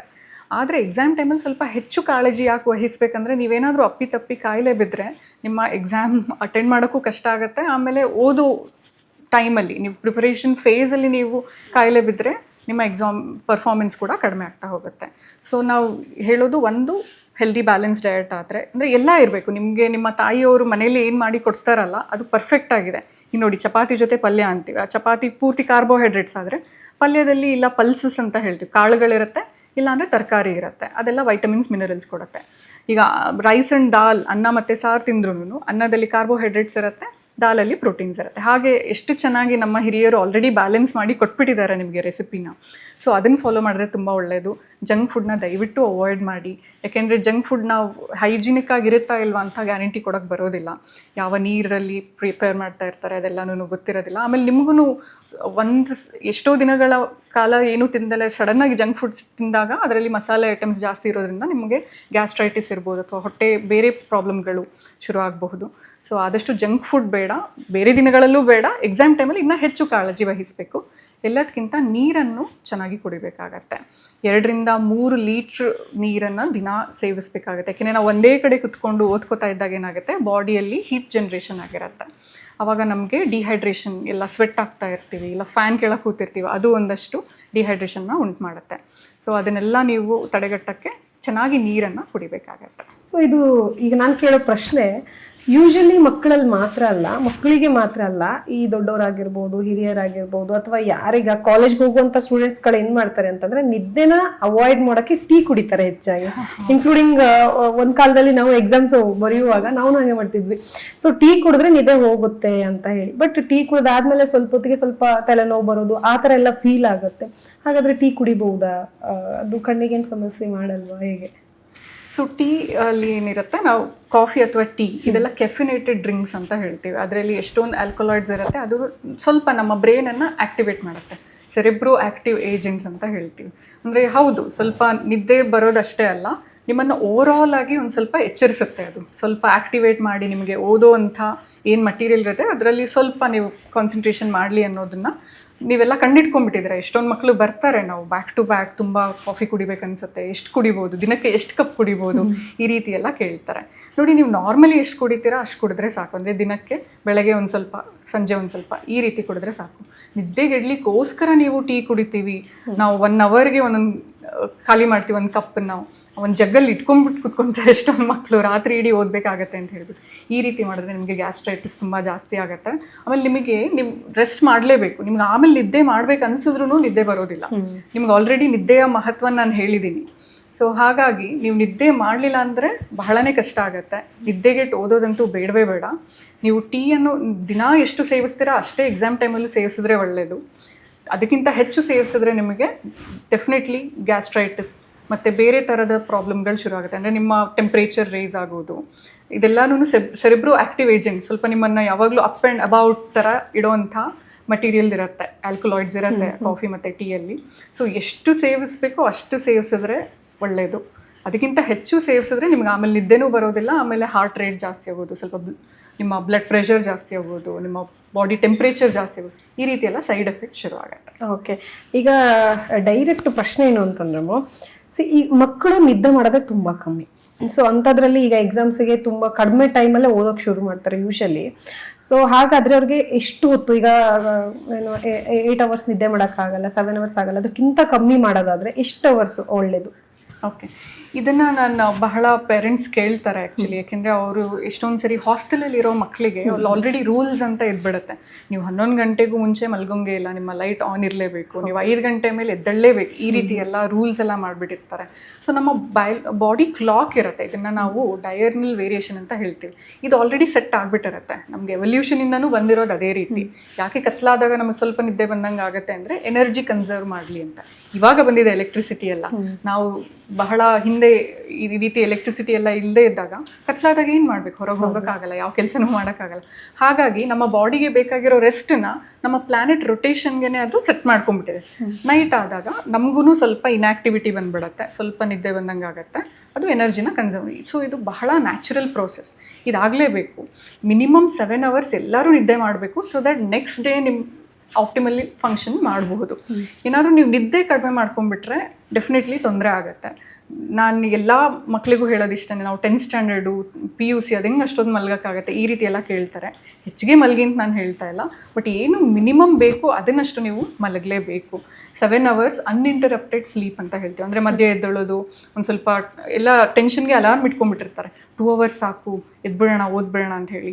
ಮತ್ತೆ ಅಲಾರ್ಮ್ ಇಡ್ತಾರೆ, ಮಧ್ಯರಾತ್ರಿಲಿ ಎದ್ದೇಳ್ತಾರೆ, ಓದ್ತಾರೆ ಸ್ವಲ್ಪ, ಮತ್ತೆ ಮಲ್ಕೋ. ಅದು ನಿಜವಾಗ್ಲೂ ನೆನಪಿರಲ್ಲ ನಿಮಗೆ. ನೀವು ಬೇಕಾದ್ರೆ ಮರುದಿನ ಪರೀಕ್ಷೆ ಮಾಡಿ ನೋಡಿ, ನಾನು ಏನು ನಿದ್ದೆಗಣ್ಣಲ್ಲಿ ಓದಿದ್ದೆ ಇದು ನನಗೆ ನೆನಪಿದೆಯಾ ಅಂತ ಹೇಳ್ಬಿಟ್ಟು ನೀವೇ ಪರೀಕ್ಷೆ ಮಾಡ್ಕೊಳ್ಳಿ, ಡೆಫಿನೆಟ್ಲಿ ನೆನಪಿರಲ್ಲ. ಸೊ ಹಾಗಾಗಿ ಅನ್ಇಂಟರಪ್ಟೆಡ್ ಸ್ಲೀಪ್, ನೀವು ನಿರಂತರವಾಗಿ 7 ಗಂಟೆಗಳ ಕಾಲ ನಿದ್ದೆ ಮಾಡಿದ್ರೆ ನಿಮಗೂ ನಿದ್ದೆ ಮಾಡಿ ತೃಪ್ತಿ ಇರುತ್ತೆ, ನಿಮ್ಮ ಬಾಡಿಗೂ ಸಿಗಬೇಕಾಗಿರೋಂಥ ರೆಸ್ಟ್ ಸಿಕ್ಕಿರುತ್ತೆ, ನಿಮಗೂ ಏನು ಓದಿದ್ದೀರಾ ಅದೆಲ್ಲನೂ ಚೆನ್ನಾಗಿ ನೆನಪಿರುತ್ತೆ. ಓಕೆ. ಸೊ ಈಗ ಒಂದಷ್ಟು ಜನರು ಮಾಡುವಂತ ತಪ್ಪೇನು ಅಂತಂದ್ರೆ ಬೆಳಗ್ಗೆ ಬೇಗ 4 ಗಂಟೆಗೆ ಎದ್ಬಿಟ್ಟು ಓದಿದ್ರೆ ನೆನ್ಪು ಉಳಿಯುತ್ತೆ ಅನ್ನುವಂಥದ್ದು ಒಂದಿರುತ್ತೆ. ಸೊ ರಾತ್ರಿನೂ ಲೇಟಾಗಿ ಮಲಗ್ತಾರೆ, ಬೆಳಿಗ್ಗೆನೂ ಬೇಗ ಎದ್ದು ಹೋಗ್ತಾರೆ. ಆಕ್ಚುಲಿ ಕೆಲವೊಂದಷ್ಟು ಜನರಿಗೆ ಬುಕ್ ಹಿಡಿದಾಗ ಜಾಸ್ತಿ ನಿದ್ದೆ ಬರುತ್ತೆ. ಹೌದು. ಸೊ ಅದು ಯಾವ ರೀತಿಯಾಗಿ ಪ್ರಾಬ್ಲಮ್ ಇರೋದು, ಅಥವಾ ಈಗ ಕೆಲವೊಬ್ರು ನೀರು ತಗೊಂಡು ಮುಖಕ್ಕೆ ಗುಜ್ಕೊಂಡು ನಂತರ ಓದಕ್ ಶುರು ಮಾಡ್ತಾರೆ, ಅದು ಬೆಟರ್? ನೀರು ಆ ಥರ ಕಣ್ಣಿಗೆ ಹಾಕೊಳ್ಳೋದ್ರಿಂದ ಏನಾದರೂ ಕಣ್ಣಿಗೆ ಎಫೆಕ್ಟ್ ಆಗುತ್ತಾ? ನೀವೇನಾದರೂ ಬಹಳ ಬೇಗ ಮಲಗ್ತಿದ್ದೀರಾ ಅಂದರೆ ನೀವು 4-5 ಗಂಟೆಗೆಲ್ಲ ಎದ್ದೇಳ್ಬೋದು. ಆಮೇಲೆ ನೀವು ಹೇಳಿದ ಕರೆಕ್ಟು, ಬೆಳಗ್ಗೆ ಎದ್ದಾಗ ಸ್ವಲ್ಪ ಕಾನ್ಸಂಟ್ರೇಷನ್ ಚೆನ್ನಾಗಿರುತ್ತೆ, ಓದಿದ್ದೆಲ್ಲ ಚೆನ್ನಾಗಿ ಅರ್ಥ ಆಗುತ್ತೆ, ಅದು ಕೂಡ ನಿಜ. ಯಾಕೆಂದರೆ ನೀವು ಸಂಜೆ ಆಗ್ತಿದ್ದಂಗೆ ಇಡೀ ದಿನದ್ದು ಇವೆಂಟ್ಸ್ ನಿಮ್ಮ ತಲೆಯಲ್ಲಿ ಓಡ್ತಾ ಇರುತ್ತೆ, ಅದ್ರದ್ದು ಇಫೆಕ್ಟ್ ನಿಮ್ಮ ತಲೆಯಲ್ಲಿ ಇರುತ್ತೆ, ನಿಮ್ಮ ಮೂಡ್ ಸ್ವಲ್ಪ ಆಲ್ರೆಡಿ ಚೇಂಜ್ ಆಗಿರ್ಬೋದು. ಬೆಳಗ್ಗೆ ಎದ್ದಾಗ ಏನಾಗುತ್ತೆ, ನೀವು ನೈಟ್ ಏನು ನಿದ್ದೆ ಮಾಡಿರ್ತೀರ ಅದೆಲ್ಲ ನಿಮಗೆ ಮರ್ತೋಗ್ಬಿಟ್ರೆ ನಿಮ್ಮ ಕನಸುಗಳೂ ನಿಮ್ಗೆ 15 ನಿಮಿಷಕ್ಕಿಂತ ಹೆಚ್ಚು ನೆನಪಿರೋದಿಲ್ಲ. ಸೊ ಎಷ್ಟು ಫ್ರೆಶ್ ಆಗಿರುತ್ತೆ ನಿಮ್ಮ ಮೂಡ್ ಅಂದರೆ ನಿಮಗೆ ಏನೂ ನೆನಪಿರೋದಿಲ್ಲ, ನಿಮಗೆ ಒಂದೇ ಗುರಿ ಏನು, ಇವಾಗ ಎಕ್ಸಾಮ್ ಇದೆ ನಾನು ಓದ್ಕೋಬೇಕು. ಸೊ ಹಾಗಾಗಿ ಡಿಸ್ಟ್ರಾಕ್ಷನ್ಸ್ ಕಡಿಮೆ ಇರುತ್ತೆ, ನಿಮ್ಮ ಮೂಡ್ ಚೆನ್ನಾಗಿರುತ್ತೆ, ಮತ್ತು ನೀವು ಬೆಳಗ್ಗೆ ಎದ್ದಾಗ ನಿಮ್ಮ ಮೈಂಡು ಎಲ್ಲ ATPs ಎಲ್ಲ ಚೆನ್ನಾಗಿ ಕಲೆಕ್ಟ್ ಮಾಡಿಕೊಂಡು ತುಂಬ ಎನರ್ಜಿ ಇರುತ್ತೆ. ಸೊ ಬೆಳಗ್ಗೆ ಎದ್ದು ಓದೋದು ನಿಜವಾಗ್ಲೂ ಎಷ್ಟೋ ಮಕ್ಕಳಿಗೆ ಸಹಾಯ ಆಗಿದೆ. ಇದನ್ನು ಮಾಡ್ಬೋದು. ನೀವು ಎಷ್ಟು ಬೇಗ ಎದ್ದೇಳಬೇಕು, 3 ಗಂಟೆಗೆ ಎದ್ದೇಳ್ಬೋದು, 4 ಗಂಟೆ. ನಾನು ಕೇಳಿದ್ರೆ ನೀವು ಕರೆಕ್ಟಾಗಿ 10 ಅಥವಾ 10:30ಗೆ ಮಲಗಿಬಿಟ್ಟು 5:30-6 ಗಂಟೆಗೆ ಇದ್ದರೆ ಬಹಳ ಒಳ್ಳೆಯದು. ನೀವು ಇನ್ನೊಂದು ಕ್ವೆಶನ್ ಕೇಳಿದ್ರಿ, ಕಣ್ಣನ್ನು ಸ್ವಲ್ಪ ನಿದ್ದೆ ಹೋಗಲಿಕ್ಕೆ ನೀರು ಎರಚ್ಕೋಬೋದಾ ಮುಖಕ್ಕೆ ಅಂತ. ಸೊ ಅದನ್ನು ಮಾಡ್ಬೋದು. ನೀವು ನೀರು ಡೈರೆಕ್ಟಾಗಿ ಎರಚ್ಕೊಳ್ಳೋದ್ಕಿಂತ ಹೋಗಿ ಮುಖ ತೊಳ್ಕೊಂಬರ್ಬೋದು, ಇಲ್ಲ ಕಣ್ಣಿನ ಸ್ವಲ್ಪ ನೀವು ಓದಿದ ಮಧ್ಯೆ ಬ್ರೇಕ್ ತೊಗೊಳ್ಳುವಾಗ ಮಲಗಿ ತಣ್ಣೀರಲ್ಲಿ ಬಟ್ಟೆ ಎದ್ಬಿಟ್ಟು ಕಣ್ಮುಚ್ಚಿ ಕಣ್ಮೇಲೆ ಇಡ್ಬೋದು. ಅದು ಸ್ವಲ್ಪ ನಿಮಗೆ ತೇವಾಂಶವನ್ನು ಕೊಡುತ್ತೆ. ಓಕೆ. ಇದು ನಮ್ಮ ಹಿರಿಯರಿಂದ ಬಂದಿರುವಂಥ ಒಂದು ನಂಬಿಕೆ ಏನಂತಂದರೆ, ಒಂದು ಸ್ವಲ್ಪ ಕಣ್ಣು ನೋವು ಬಂದ ತಕ್ಷಣ, ಈ ರೆಪ್ಪೆಗಳು ನೋವು ಆದ ತಕ್ಷಣ ಒಂದು ಸೌತೆಕಾಯಿನ ಕಟ್ ಮಾಡಿ ಕಣ್ಮೇಲೆ ಇಟ್ಕೋತಾರೆ. ಇದು ಬ್ಯೂಟಿಗೆ ಅನ್ನೋದಕ್ಕಿಂತ ಕೆಲವೊಬ್ರು ಪಾಲನೆ ಮಾಡೋದು ಕಣ್ಣು ನೋವಿಗೆ ಅಂತ ಕೆಲವೊಬ್ರು ಪಾಲನೆ ಮಾಡ್ತಾರೆ. ಸೊ ಒಂದು 10 ನಿಮಿಷ ಅದು ಇಟ್ಕೊಂಡ್ರೆ ರಿಲ್ಯಾಕ್ಸ್ ಆಗುತ್ತೆ, ಮೈಂಡ್ ರಿಫ್ರೆಶ್ ಆಗುತ್ತೆ ಅನ್ನುವಂತಹದ್ದು. ಅದಷ್ಟು ಎಫೆಕ್ಟಿವ್ ಆಗಿರುತ್ತಾ? ಸ್ಪೆಷಲಾಗಿ ಮಕ್ಕಳಿಗಾಗಿರ್ಬೋದು ಅಥವಾ ಈ ಪೇರೆಂಟ್ಸ್ಗಳಿಗಾಗಿರ್ಬೋದು, ಯಾರಿಗೆ ಆದ್ರೂ ಅದು ಎಫೆಕ್ಟ್ ಆಗುತ್ತಾ ಹೇಗೆ ಅಂತ? ಇದು ಬಂದು ಬೇಸಿಕ್ ಪ್ರಿನ್ಸಿಪಲ್ ತೇವಾಂಶನೇ. ಏನಾಗುತ್ತೆ ಅಂದರೆ, ನೀವು ಯಾವಾಗ ಸ್ವಲ್ಪ ಹೊರಗೆ ಹೋಗಿ ಜಾಸ್ತಿ ಧೂಳಲ್ಲಿ ಗಾಳಿಲಿ ಎಲ್ಲ ಓಡಾಡಿ ಬಂದಿರ್ತೀರ, ಕಣ್ಣಲ್ಲಿ ಸ್ವಲ್ಪ ಡ್ರೈನೆಸ್ ಬರೋದು ಅಥವಾ ಧೂಳು ಕಣ್ಣೊಳಗೆ ಹೋಗಿರೋದು ಇದೆಲ್ಲ ಆಗಿರುತ್ತೆ. ನೀವು ಕಣ್ಣನ್ನು ತೊಳ್ಕೊಂಡು ಸ್ವಲ್ಪ ಹೊತ್ತು ಕಣ್ಮೇಲೆ, ನೀವು ಸೌತೆಕಾಯಿನೇ ಇಡಬೇಕಂತ ಇಲ್ಲ, ತಣ್ಣೀರಲ್ಲಿ ಬಟ್ಟೆ ಎದ್ಬಿಟ್ಟು ಕಣ್ಮೇಲೆ ಇಟ್ಕೋಬೋದು, ಅಥವಾ ಈಗೆಲ್ಲ ಐ ಮಾಸ್ಕ್ಸ್ ಅಂತ ಸಿಗುತ್ತೆ, ಇದನ್ನು ನೀವು ಕಣ್ಮೇಲೆ ಇಟ್ಕೊಂಡ್ರೆ ಡೆಫಿನೆಟ್ಲಿ ಕಣ್ಣು ತಂಪಾಗುತ್ತೆ. ಒಂದು ಕಣ್ಣನ್ನು ಮುಚ್ಚೆ ಇರ್ತೀರ, ಸೊ ತೇವಾಂಶ ಆಲ್ರೆಡಿ ರಿಟೇನ್ ಆಗಿರುತ್ತೆ, ಅದ್ರ ಮೇಲೆ ನೀವು ಇನ್ನೊಂದಷ್ಟು ಮಾಯಿಶ್ಚರ್ನ ಕೊಡಬೇಕಂದ್ರೆ ಈ ರೀತಿ ಎಲ್ಲ ಮಾಡ್ಬೋದು. ಇದರಿಂದ ಏನು ಸೈಡ್ ಎಫೆಕ್ಟ್ಸ್ ಏನೂ ಇಲ್ಲ. ಹಾಗಾಗಿ ಇದನ್ನು ಕಂಟಿನ್ಯೂ ಮಾಡ್ಬೋದು. ಆದರೆ ಇದರಿಂದ ಡೆಫಿನೆಟ್ ಬೆನಿಫಿಟ್ ಇದೆಯಾ ಅಂತ ಕೇಳಿದ್ರೂ ಏನು ಆ ರೀತಿ ಏನೂ ಇಲ್ಲ. ಇದು ಸ್ವಲ್ಪ ಒಳ್ಳೆಯದು, ಯಾಕೆಂದರೆ ಏನು ತೇವಾಂಶ ಸಿಗಬೇಕು ಕಣ್ಣಿಗೆ, ಅಟ್ಲೀಸ್ಟ್ ಅದು ಹೋಗ್ತಾ ಇದೆ ಅಂದರೆ ಒಳ್ಳೆಯದು. ಎಸ್. ಸೊ ಈಗ ಮಕ್ಕಳಿಗೆ ನೀವು ಆಗಲೇ ಮಾತಾಡ್ತಾ ಹೇಳಿದ್ರೆ, ನಾನು ಒಂದು ಮೆಥಡಲ್ಲಿ ಹೇಳ್ತೀನಿ ಅಂತ, ಲೈಕ್ ಈಗ ಮಕ್ಕಳಿಗೆ ಅರ್ಥ ಆಗೋ ರೀತಿಯಲ್ಲಿ, ಈಗ ಪೇರೆಂಟ್ಸ್ಗಳಿಗೆ ಅರ್ಥ ಆಗುತ್ತೆ, ಅದನ್ನ ಮಕ್ಕಳಿಗೆ ತಿಳ್ಸಕ್ಕಾಗಲ್ಲ, ಯಾವ ಮೆಥಡಲ್ಲಿ ಹೇಳ್ಬೋದು ತಂದೆ ತಾಯಿ ಅಂತ? ಓಕೆ. ಸೊ ಇದು ಮಕ್ಕಳಿಗೆ ನೆನ್ಪಿಟ್ಕೊಳ್ಳೋಕ್ಕೆ ಸುಲಭ ಆಗಲಿ ಅಂತ ಹೇಳ್ಬಿಟ್ಟು ನಾನು ABCDEF ರೂಲ್ ಅಂತ ಹೇಳ್ಬಿಟ್ಟು ಸ್ವಲ್ಪ ಯೋಚನೆ ಮಾಡಿದ್ದೀನಿ. ಈಗ ಹೇಳಿದಷ್ಟು, ಈಗ ಇಷ್ಟೋ ತನಕ ಮಾತಾಡಿದಷ್ಟು ಹೆಂಗೆ ಒಂದೇ ಕಡೆ ನೆನ್ಪಿಟ್ಕೋಬೋದು ಅಂದರೆ, A ಅಂದರೆ ಅಡಿಕ್ವೇಟ್ ಸ್ಲೀಪ್, ಅಂದರೆ ಮಿನಿಮಮ್ 7 hours ನಿದ್ದೆ ಮಾಡಿದ್ರೆ ಎಲ್ಲ ಮಕ್ಕಳಿಗೂ ಒಳ್ಳೆಯದು. 7-8 ಗಂಟೆನೂ ನಿದ್ದೆ ಮಾಡ್ಬೋದು. ಬಹಳ ನಿದ್ದೆ ಮಾಡಿದ್ರೂ ಒಳ್ಳೆಯದಲ್ಲ, 9-10 ಗಂಟೆ ಎಲ್ಲ ನಿದ್ದೆ ಮಾಡ್ತೀವಿ, ಅದು ಕೂಡ ಏನು ಒಳ್ಳೆಯದಲ್ಲ. ಸೊ ಅಡಿಕ್ವೇಟ್ ಸ್ಲೀಪ್ 7-8 ಗಂಟೆ ಎಲ್ಲ ಮಕ್ಕಳು ನಿದ್ದೆ ಮಾಡಬೇಕಾಗತ್ತೆ. B ಅಂದರೆ ಅಡಿಕ್ವೇಟ್ ಬ್ಲಿಂಕ್ಸ್ ಆ್ಯಂಡ್ ಟೇಕ್ ಬ್ರೇಕ್ಸ್. ನೀವು ಅವಾಗವಾಗ ಕಣ್ಣನ್ನು ಬ್ಲಿಂಕ್ ಮಾಡಬೇಕಾಗತ್ತೆ ಕಾನ್ಷಿಯಸ್ಲಿ ನೆನ್ಪಿಟ್ಕೊಂಡು, ಆ್ಯಂಡ್ ಅವಾಗವಾಗ ಬ್ರೇಕ್ ತೊಗೊಂಡು 20-20-20 ರೂಲ್ನ ಫಾಲೋ ಮಾಡಬೇಕಾಗತ್ತೆ. C ಅಂದರೆ ಕರೆಕ್ಷನ್ ಆಫ್ ರಿಫ್ರಾಕ್ಟಿವ್ ಎರರ್. ನಿಮಗೆ ಕೊಟ್ಟಿರೋಂಥ ಗ್ಲಾಸನ್ನು ಎಷ್ಟೊಂದು ಮಕ್ಕಳು ನೋಡ್ಬಿಟ್ಟಿದ್ದೀನಿ ನಾನು, ಗ್ಲಾಸ್ ಕೊಟ್ಟಿರ್ತೀವಿ ನಾವು, ಹಾಕೇ ಇರೋದಿಲ್ಲ. ಏನೋ ಅವರಿಗೆ ಕಾಂಪ್ಲೆಕ್ಸ್ ಇರ್ಬೋದು, ಗ್ಲಾಸ್ ಯಾಕೆ ಹಾಕಬೇಕು, ಅಥವಾ ನಾನು ಚೆನ್ನಾಗಿ ಕಾಣಲ್ಲ ಅಂತ ಒಂದು ಫೀಲಿಂಗ್ ಬೇರೆ ಇರುತ್ತೆ ಚಿಕ್ಕ ಮಕ್ಕಳಿಗೆ. ಇದೆಲ್ಲನೂ ಯೋಚನೆ ಮಾಡಬೇಡಿ. ಬೇರೆಯವ್ರು ನಿಮ್ಮ ಬಗ್ಗೆ ಏನು ಯೋಚನೆ ಮಾಡ್ತಾರೆ ಅಂತ ಯೋಚನೆ ಮಾಡಬೇಡಿ. ಅವರು ನಿಮಗೆ ಚೆನ್ನಾಗಿ ಕಾಣಿಸುತ್ತೆ ತುಂಬ ಮುಖ್ಯ. ನೀವು ಹೇಗೆ ಕಾಣಿಸ್ತೀರಾ ಅನ್ನೋದಕ್ಕಿಂತ ಪ್ರಪಂಚ ನಿಮಗೆ ಹೇಗೆ ಚೆನ್ನಾಗಿ ಕಾಣಿಸುತ್ತೆ ಅನ್ನೋದು ಬಹಳ ಮುಖ್ಯ. ಹಾಗಾಗಿ ಅವರು ಡಾಕ್ಟ್ರು ಕೊಟ್ಟಿರೋವಂಥ ನೀವು ಕನ್ನಡಕನ ಡೆಫಿನೆಟ್ಲಿ ಹಾಕ್ಕೋಬೇಕಾಗತ್ತೆ, ಅದನ್ನು ನೀವು ನೆಗ್ಲೆಕ್ಟ್ ಮಾಡಲೇಬಾರ್ದು. ಸೊ ಇದು ಕರೆಕ್ಷನ್ ಆಫ್ ರಿಫ್ರಾಕ್ಟಿವ್ ಎರರ್.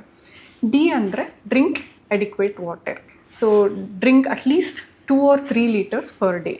ಚೆನ್ನಾಗಿ ನೀವು ಹೈಡ್ರೇಷನ್ ಮಾಡ್ಕೊಂಡ್ರೆ ನಿಮ್ಮ ಆರೋಗ್ಯ ಚೆನ್ನಾಗಿರುತ್ತೆ, ನೀವು ಚೆನ್ನಾಗಿ ಎಕ್ಸಾಮಲ್ಲಿ ಪರ್ಫಾರ್ಮ್ ಮಾಡ್ಬೋದು. ಕಣ್ಣಿನ ಡ್ರೈನೆಸ್ ಪ್ರಾಬ್ಲಮ್ ಕೂಡ ಇದು ತಡೆಗಟ್ಟುತ್ತೆ. ಈ ಅಂದರೆ ಎರ್ಗೋನಾಮಿಕ್ಸ್, ನೀವು ಕುತ್ಕೊಳ್ಳೋ ಶೈಲಿ, ಭಂಗಿ, ಮತ್ತು ನೀವು ರೂಮಲ್ಲಿ ಹೇಗೆ ಲೈಟಿಂಗ್ ಅರೇಂಜ್ಮೆಂಟ್ ಇರಬೇಕು, ಇದನ್ನೆಲ್ಲನೂ ಆಲ್ರೆಡಿ ನಾನು ಡಿಸ್ಕಸ್ ಮಾಡಿದ್ದೀನಿ. ಈ ಅಂದರೆ ಎರ್ಗೋನಾಮಿಕ್ಸ್. ಎಫ್ ಅಂದರೆ ಫ್ರೀಕ್ವೆಂಟ್ ಫಾಲೋ ಅಪ್ಸ್, ಅಂದರೆ ಅವಾಗವಾಗ ನೀವು ಡಾಕ್ಟರ್ ಹತ್ರ ಬಂದು ಕಣ್ಣ ಆರೋಗ್ಯ ಹೇಗಿದೆ ಅಂತ ಚೆಕ್ ಮಾಡಿಸ್ಕೊಂಡ್ರೆ ತುಂಬ ಒಳ್ಳೆಯದು. ಕಣ್ಣಿನ ಸಮಸ್ಯೆ ಇರಲಿ ಬಿಡಲಿ, ಸ್ಕ್ರೀನಿಂಗ್ ಅಂತ ಹೇಳಿ ನಾವೆಲ್ಲ ಮಕ್ಕಳಿಗೂ ಮಾಡ್ತೀವಿ. ಇಷ್ಟೊಂದು ಸ್ಕೂಲ್ಗಳಲ್ಲಿ ಆಲ್ರೆಡಿ ಸ್ಕ್ರೀನಿಂಗ್ ಅಂತ ಮಾಡ್ತಾರೆ, ಅದು ಬಹಳ ಒಳ್ಳೆಯ ಇನಿಷಿಯೇಟಿವ್. ಎಸ್, ತುಂಬ ಚೆನ್ನಾಗಿ ಹೇಳ್ಕೊಟ್ರಿ. ಕೊನೆಯದಾಗಿ ಒಂದು ಮೆಸೇಜನ್ನು ಹೇಳೋದಾದರೆ ನಮ್ಮ ವೀಕ್ಷಕರಿಗೆ ಏನು ಹೇಳ್ತೀರಾ ತಾವು? ಕಣ್ಣು ಬಹಳ ಅಮೂಲ್ಯವಾದಂಥದ್ದು, ಮಕ್ಕಳು ಬಹಳ ಅಮೂಲ್ಯವಾದಂಥವ್ರು. ಮಕ್ಕಳ ಕಣ್ಣು ಬಹಳ ಅಮೂಲ್ಯ. ಎಷ್ಟು ಸೆನ್ಸಿಟಿವ್ ಇರುತ್ತೆ ಅಂದರೆ ನಮ್ಮ ಮಕ್ಕಳು ಕಣ್ಣು ಒಂದು ಸ್ವಲ್ಪ ಒಳಗೆ ಹೋದ್ರೂ ಏನಾದರೂ ಫಾರಿನ್ ಬಾಡಿ ಅವ್ರಿಗೆ ಎಷ್ಟು ಹಿಂಸೆ ಆಗುತ್ತೆ ನೋಡಿಬಿಟ್ಟಿದ್ದೀವಿ. ಆಮೇಲೆ ಎಷ್ಟೋ ಮಕ್ಕಳು ಕಲಿಯೋದೇನೆ ದೃಷ್ಟಿ ಮೂಲಕ, ನೋಡಿ ಕಲಿಯೋದೇ ಜಾಸ್ತಿ. ನಾವು ಕೇಳಿ ಕಲಿಯೋದು ಅಥವಾ ಬೇರೆ ಏನಾದರೂ ಮಾಡಿ ಬೇರೆ ಸೆನ್ಸ್ ಆರ್ಗನ್ಗಿಂತ ನಾವು ನೋಡಿ ಕಲಿಯೋವಂಥದ್ದು ಜಾಸ್ತಿ ಇರುತ್ತೆ. ಹಾಗಾಗಿ ಮಕ್ಕಳ ಕಣ್ಣಿನ ಆರೋಗ್ಯನ ದಯವಿಟ್ಟು ಎಲ್ಲರೂ ಗಮನದಲ್ಲಿಟ್ಕೊಳ್ಳಿ. ಏನಾದರೂ ತೊಂದರೆ ಆದರೆ ತಕ್ಷಣವೇ ಡಾಕ್ಟರ್ ಹತ್ರ ಬನ್ನಿ. ಆ್ಯಂಡ್ ಮಕ್ಕಳು ಅಷ್ಟೇ, ಮೊಬೈಲ್ ಟಿ ವಿ ಇದು ದೊಡ್ಡ ಸಮಸ್ಯೆ ಆಗಿಬಿಟ್ಟಿದೆ ನಮಗೆ. ಮೊಬೈಲ್ ಟಿ ವಿಗೆ ಅಡಿಕ್ಷನ್ ಆಗಿಬಿಟ್ಟಿರ್ತಾರೆ. ಇದು ಒಳ್ಳೇದಲ್ವೇ ಅಲ್ಲ. ನಿಮಗೆ ಬರೀ ಕಣ್ಣಿನ ಪವರ್ ಬರೆಸ್ತಾ ಇಲ್ಲ, ಅದು ನಿಮ್ಮ ಮೆಂಟಲ್ ಹೆಲ್ತ್ ಕೂಡ ಅಫೆಕ್ಟ್ ಮಾಡ್ತಾ ಇದೆ. ನಿಮ್ಮ ಯೋಚನಾ ಶೈಲಿ ಬೇರೆ ಆಗ್ತಾ ಇದೆ. ನೀವು ಏನು ತಗೋಬೇಕು ಇಂಟರ್ನೆಟ್ಟಿಂದ ಅಥವಾ ಅದೆಲ್ಲನೂ ನಿಮಗೆ ಅರಿವು ಬರುತ್ತೆ ಒಂದು 18-20 ವರ್ಷ ಆದಮೇಲೆ, ಯಾವುದು ಒಳ್ಳೆಯದು ಯಾವುದು ಕೆಟ್ಟದ್ದು ಇದೆಲ್ಲನೂ. ಹಾಗಾಗಿ ಬರೀ ಕಣ್ಣಿಗಷ್ಟೆಲ್ಲ, ನಿಮ್ಮ ಓವರಾಲ್ ಪರ್ಸ್ನಾಲಿಟಿ ಡೆವಲಪ್ಮೆಂಟಿಗೆ ನೀವು ಸ್ವಲ್ಪ ಇಂಟರ್ನೆಟ್ಟಲ್ಲಿ ಏನು ನೋಡ್ತಿದ್ದೀರಾ ಅದನ್ನು ಗಮನ ಇಟ್ಟು ನೋಡಿದ್ರೆ ಒಳ್ಳೆಯದು. ಆದಷ್ಟು ಅವಾಯ್ಡ್ ಮಾಡಿದ್ರೆ ಇನ್ನೂ ಒಳ್ಳೆಯದು. ಹಾಗಾಗಿ ಚಿಕ್ಕ ಮಕ್ಳಿಗೆ ನಾನು ಕೇಳ್ಕೊಳ್ಳೋದು ಇಷ್ಟೇ, ಮೊಬೈಲ್ ಟಿ ವಿನ ಸ್ವಲ್ಪ ದೂರ ಇರಿ, ಹೊರಗೆ ಹೋಗಿ ನ್ಯಾಚುರಲ್ ಸನ್ಲೈಟಲ್ಲಿ ಆಟಾಡಿ. ಸೂರ್ಯನ ಕಿರಣ ಎಷ್ಟು ಒಳ್ಳೆಯದಂದರೆ ನಮಗೆ ವೈಟಮಿನ್ ಡಿ ಅನ್ನು ಕೊಡುತ್ತೆ, ನಮ್ಮ ಕಣ್ಣಿನ ಆರೋಗ್ಯನ ಕಾಪಾಡುತ್ತೆ, ಕಣ್ಣಿನ ಅಳತೆ ಜಾಸ್ತಿ ಆಗ್ದಂಗೆ ನೋಡ್ಕೊಳ್ಳುತ್ತೆ, ಪವರ್ ಬರದೇ ಇರೋಂಗೆ ನೋಡ್ಕೊಳ್ಳುತ್ತೆ. ಹಾಗಾಗಿ ಸ್ವಲ್ಪ ಹೊರಗೆ ಹೋಗಿ ಆಟಾಡೋದನ್ನು ಜಾಸ್ತಿ ಮಾಡಿ, ಮೊಬೈಲ್ ಟಿ ವಿ ಬಿಟ್ಬಿಡಿ. ಆಮೇಲೆ ಎಲ್ಲ ಸಿಲೆಬಸ್ನ ನಾವು ಹಿಂದಿನ ದಿನ ಕುತ್ಕೊಂಡು ಓದ್ತೀವಿ ಅನ್ನೋದನ್ನು ಮಾಡಬೇಡಿ. ಎಕ್ಸಾಮ್ ಟೈಮಲ್ಲಿ ಮಾತ್ರ ಓದಬೇಕಂತ ಇಲ್ಲ, ದಿನ ನೀವು 2-3 ಗಂಟೆಗಳ ಕಾಲ ಅಭ್ಯಾಸ ಮಾಡಿದ್ರೆ ನಿಮಗೆ ಎಕ್ಸಾಮ್ ಟೈಮಲ್ಲೂ ಬಹಳ ಸ್ಟ್ರೆಸ್ ಫ್ರೀ ಆಗಿರುತ್ತೆ ಮತ್ತು ನಿಮ್ಮ ಕಣ್ಣು ಮೇಲೂ ಪ್ರೆಷರ್ ಬೀಳೋದಿಲ್ಲ. Yes, thank you doctor. ತುಂಬ ಚೆನ್ನಾಗಿ ತುಂಬ ವಿಚಾರಗಳನ್ನು ನಮ್ಮ ಪ್ರೇಕ್ಷಕರು ತಿಳಿಸ್ಕೊಟ್ಟಿದ್ರೆ, ಸ್ಪೆಷಲಾಗಿ ಮಕ್ಕಳ ವಿಚಾರ, ಅದರಲ್ಲ ಎಕ್ಸಾಮ್ಸ್ ಬಗ್ಗೆ. Thank you so much. Thank you. Yes, ಇದಾಗಿತ್ತು ಎಕ್ಸಾಮ್ ಸಂದರ್ಭದಲ್ಲಿ ಮಕ್ಕಳಿಗೆ ಯಾವ ರೀತಿಯಾಗಿ ಕಣ್ಣಿನ ಸಮಸ್ಯೆ ಕಂಡು ಬರುತ್ತೆ, ಯಾವ ರೀತಿ ಎಫೆಕ್ಟ್ ಆಗುತ್ತೆ, ಈ ಎಲ್ಲದಕ್ಕೂ ತುಂಬಾ ಚೆನ್ನಾಗಿ ಏನು ಉತ್ತರವನ್ನ ಕೊಟ್ಟಿದ್ದಾರೆ ಡಾಕ್ಟರ್ ದರ್ಶಿನಿ ಅವರು. ಇದೇ ರೀತಿ ಇನ್ನಷ್ಟು ಏನು ಹೆಲ್ತ್ ವಿಚಾರವಾಗಿ ಈ ವಿಚಾರದ ಕುರಿತು ಇನ್ನಷ್ಟು ಮಾಹಿತಿಯನ್ನ ತಿಳಿಸ್ತಾ ಹೋಗ್ತೀವಿ. ಮಿಸ್ ಮಾಡದೆ ನೋಡ್ತಾ ಇರಿ ಅಶ್ವ ಹೆಲ್ತ್.